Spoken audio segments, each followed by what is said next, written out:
My mother-in-law convinced my wife to convince me to buy their old house so we could live next to them. It's the worst decision I've ever made, and she thinks I don't know about the spare key she has. So, my wife is split 50-50 between having her head deep in her mother's rear and not wanting anything to do with her. It's complicated. My relationship with my mother-in-law was always awkward.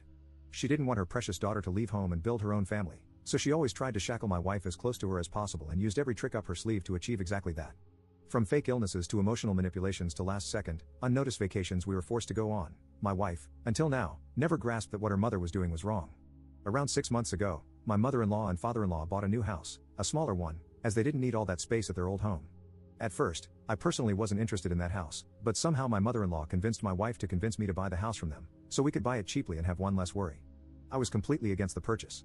It was incredibly close to their new home, like a 30-minute walking distance, and the amount they asked for, that being $450K, was not justified for the state the house was in. Long story short, my wife got extremely upset with me for not wanting the house, and I just gave up and said yes, so yay, we own a house now. For information, we got the keys, documents, and everything is on paper. Nothing is in their name anymore, it's all on us now. For the past few months of us moving in, renovating a bit here and there, all seemed well. They never came to visit, and if anything, we would be the ones to visit them. The house was fine after some work, but there's still a lot to fix. But then I started noticing some strange things regarding the house. Whenever we are gone for more than 8+ hours or a few days and then return to the house, it seems like someone has been inside. I could have sworn some of my stuff was moved. A few times it smelled like gas, as if I left something running in the kitchen, and the sink in one of the bathrooms was wet, even though I always wipe it dry after using it. Even my wife found it odd, and after the gas incident, she was alarmed. So I figured my mother-in-law probably still had a key that we didn't know about and was snooping around. I bought 2 cheap cameras and installed them so I could see the entrance and the living room, as those two are connected. As someone suggested, I also changed out the locks by buying completely new, secure doors and having them changed, as well as installing new window security since all of those were old. 2 days after everything was changed, I got a text from my mother-in-law saying that I'm an evil person trying to destroy everything she loves, and that she wants the house back from us because she isn't tolerating how we are treating her old property. I asked her where this came from all of a sudden, and her answer was, "You're destroying our old home." The door was a precious memento, and we shouldn't have changed it without asking her first. I told her the house was no longer hers and we could do whatever we wanted. I didn't hear back from her until now. She now wants her house back because we're apparently not fit to be homeowners. She is offering us back $430K of the $450K, as they already spent $20K, and wants everything back. I told her to go eat grass and that the home is now ours. I already had the police at my door. Can you imagine what it looked like for me to explain to them that this house was legally mine? They laughed. And the worst? My wife says to just get the old door back. I don't understand my mother-in-law, and I'm okay with that, but I don't get how my wife can be so deep in her BS. If it were up to me, I would go no contact and leave it at that, but my wife is just, well, glued to her. I can't even enjoy marriage anymore. It doesn't feel like her and me, it feels like her, me, and her insane mother. My father-in-law is alright. Just a normal person, most of the time fed up with my mother-in-law's BS too, but he can't be bothered to actually hold her back. I'm stressed, angry, and really disappointed. Advice, please. Up in the comments. Counseling is up next. If that doesn't work, I don't see a long, healthy future either. As heartbreaking as it is for me to type this out, I don't see myself living like this. I don't want to be in confrontation mode all my life just because one person can't let go. I guess, in truth, a part of me has already decided. The entire last year was just strange. I didn't imagine marriage working this way. Since my mother-in-law got her claws back into my wife and moved closer to her, everything changed, and I can feel the shift in behavior. I'm giving myself another year with counseling and a lot of work, but if I don't see actual change or just BS changes from my wife, then I will leave. I'm just glad I got a proper marriage agreement/contract and that I didn't cave on that. I'm not considering children right now. To be completely honest, after last year in general, I don't think a child would be a good idea at all. My wife would just hand it over to her mother. I'm looking up counseling options. The door is in the basement. I could change the locks and reinstall it, but that alone would be too much of a win for her. I will drop the door off at her house, that's a good idea. Update 1. So quite a lot has happened since yesterday. I stopped answering most comments, as I was just taking in everyone's advice, thoughts, and experiences. First, some info again, some people were concerned that dropping off the door would mean she could copy the keys. Not possible, as both the door and locks were replaced with high security keys. I know a locksmith could still duplicate them, but that would take some time. Some were worried about birth control. Don't worry, I can't even think of bedroom intimacy right now.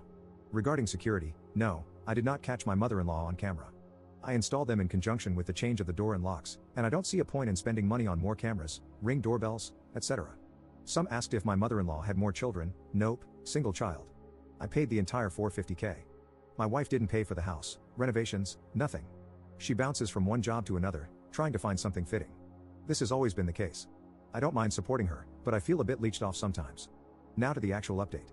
I called my father-in-law and asked him if he would meet me for a coffee because I wanted to talk, and bless him, He did exactly that. We sat down, and I asked him to please just listen and not interrupt. I must have talked for close to 2 hours. This man sipped his coffee, listened, sighed, and said the following in short. My mother-in-law's plan was to sell us the house, rebuy it, making us literally homeless, so we couldn't say no to her offer to live with her and her husband. My father-in-law did try to hold my mother-in-law back but failed. He was extremely upset about the police call, upset about only offering $430K back, and upset in general that she's going this far to shackle her daughter. His offer and advice: I should take my mother-in-law's $430K offer. Then we will set up a legally binding contract between my father-in-law and myself.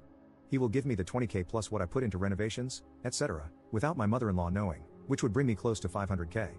He told me to pack it up and just leave after a stern talk with my wife. She won't wake up if it's me versus my mother-in-law as long as one of us is in close proximity. He looked sad and upset. We hugged at the end, and he told me not to be too saddened by all of this. Sometimes we need to make hard decisions, and I would regret it if I didn't do this. There was more talk, obviously, but this is the short and interesting part. Back home, I talked with my wife, in a calm tone and manner. She didn't see any evil from her mother, said her mother needs a lot of attention and love like most elderly ladies, and often she sounds meaner than she actually is, but that she only wants the best for us. Us? No, she only cares what's best for her and her own intentions. We argued a bit back and forth, and my wife is 100% behind her mother. She said I should get some therapy to get out of the obsession I have with demonizing her mother. I stood up, left, and slept at a friend's that night. I offered couples and individual counseling. It was denied. Apparently, I'm the only one that needs special attention, as she called it. And I guess that's exactly what I need, special attention, by myself, for myself. I already messaged my father-in-law. It's not worth it. Thank you everyone. Thank you for taking the time to help out and listen to someone you don't know. I might take this homeless opportunity and money to get out a bit, explore, and breathe freely for once. Op in the comments. Oh, believe me, I told my wife what my mother-in-law was planning. She denied it and said I was so deep in my coup of demonizing her mother that I was the one needing therapy. We have a pretty tight-knit prenup that specifies no assets or property will be split unless children are involved. She gets what is hers and what she owns, which isn't a lot, and I know this sounds harsh, but this house, for example, is now completely mine. I paid for everything, and she didn't contribute a cent. It's all on paper that this is all on me. So as long as no children or pregnancy are involved, everyone keeps what is theirs. Also note, we do not live in the US, so laws, etc., will be different. I'm not abandoning the house, the homeless part was for when everything is over. As of right now, I'm in the house, alone. Trust me, I'm not going to let this go easily. After reading all the comments, I am already skeptical of my father-in-law too. I've got some ideas up my sleeve. I will get my money back, the house is not going to be sold back to them. A good friend of mine, his wife is an attorney, and we're already messaging back and forth. She is hooking me up with people for everything from lawyers to contracts. Believe me, I wasted enough time, resources, and money. I won't do this again. I went from sad to angry to determined. I will get this done properly. Update 2. Hello, it's been 4 months now since I came here to ask for advice. Maybe some of you still remember what it was about. Well, a lot has happened. As you know, my father-in-law offered to repay me behind his wife's back. At first, I thought to just take this offer and move on, but after reading what some of you wrote about how it sounded too good to be true and why I should give in, I refused. I don't want this to get too long, so here is what happened in the past 4 months. I kicked my wife out, and she's now back at her mother's. I still own the house and got all the repairs and changes done. Since then, I've been renting it out. I gave her back her old precious memento door. My ex-mother-in-law got handcuffed and had a nice drive around in the back of a police car after she tried to get physical with the new house tenants, claiming it was her house. Just 2 weeks ago, my ex-wife tried to contact me, saying she can't keep living with her mother, but she doesn't have enough income to live on her own. Not my problem. I have been traveling a lot ever since I got everything sorted out. Went to northern and southern Germany, met tons of nice people, and saw some beautiful remote places. All in all, life after kicking out my then wife has been good.